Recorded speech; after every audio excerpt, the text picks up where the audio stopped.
Good evening, College Park. This is your host, Soroush with breaking news of the hour. Drawing upon Hartman and Kwok 2011, we will be identifying and discussing the inherent problems and issues of first world charity in the third world. Our reporter Patrick will be identifying the most pressing issues and set of problems determined by our set of reporters. Patrick? Good evening, ladies and gentlemen. This is Patrick Hinkleday with breaking news at the top of the hour. Today on this news broadcast, we'll be discussing the inherent issues of first world charities in the third world.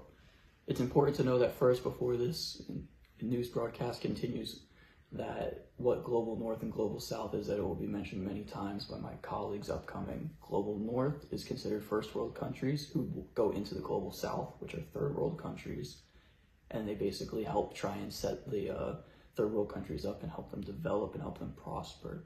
But it can get kind of twisted, as you'll see here, not only through me, but also through my colleagues as they discuss other issues as well. The main and pressing issue that we found together as a group was the overall dominant view of the charities and what they projected onto the Global South. The dominant view in question comes from an article done by Hartman and Kwok in 2011 titled Sport and Development, an Overview, Critique, and Reconstruction. The dominant view is as follows: sports ability to resocialize and recalibrate youth and young people that in turn serves to maintain power and hierarchy, cultural hegemony, and institutionalization of poverty and privilege. This is the type of viewpoint that they deem is the helpful viewpoint, the charitable viewpoint, when in fact it's very detrimental when considering that charity should be about structural reforming and change overall to elevate those people that are currently in poverty or in impoverished conditions, the same with their countries, and to elevate them out of that so they can begin to develop and begin to excel in the world. I will now be passing it off to my colleague Soroush. He'll give you more contextualization about the Global North and the Global South. Take it away, Soroush.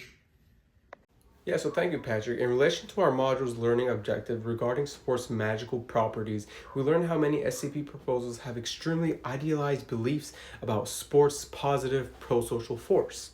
In a sense, these programs only assume that by, quote, simply having a sport program or initiative, there will automatically be and inevitably serve the development goals of socialization, education, and intervention without any outer control or impulse. Hartman and Kwok, 2011.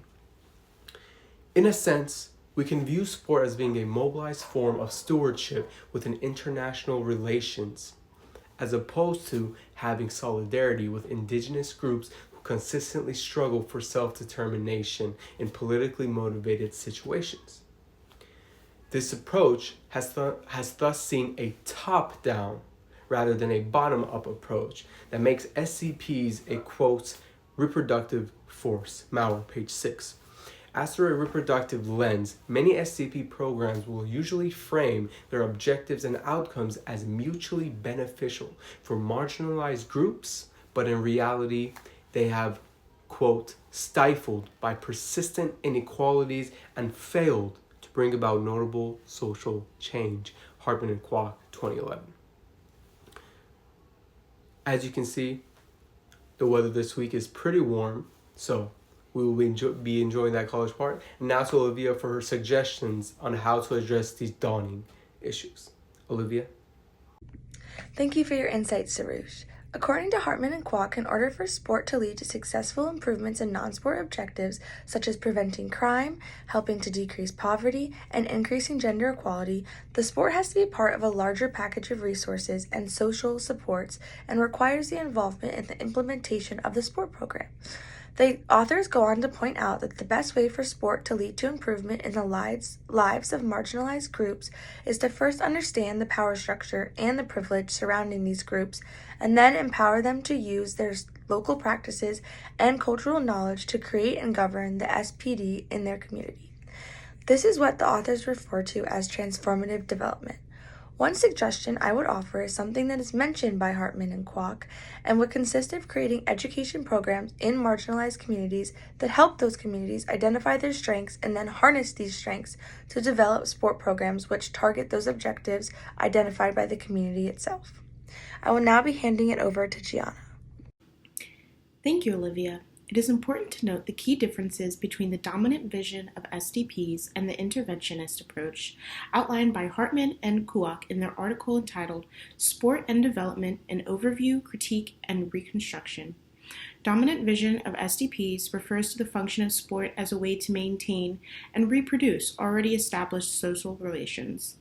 In the dominant vision, sport is believed to be a helpful developmental tool, especially when it comes to certain life skills and values.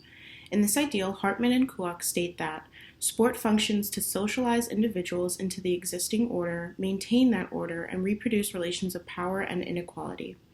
It's less about sport being used for structural transformation and change, whereas that is the intention of an interventionist approach. The interventionist approach is more radical and uses sport to contribute crucial and systemic changes in social life. Passing it on to Sarah to discuss where the SDP we've identified stands in relation to these two approaches. Thanks for that, Gianna. The SDP that we've identified stands in relation to more of this dominant view of SDPs.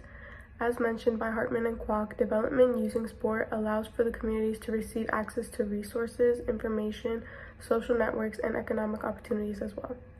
Creating these networks allows for these sport-based interventions to create the right environment for individuals to lift themselves and other communities out of their challenging circumstances.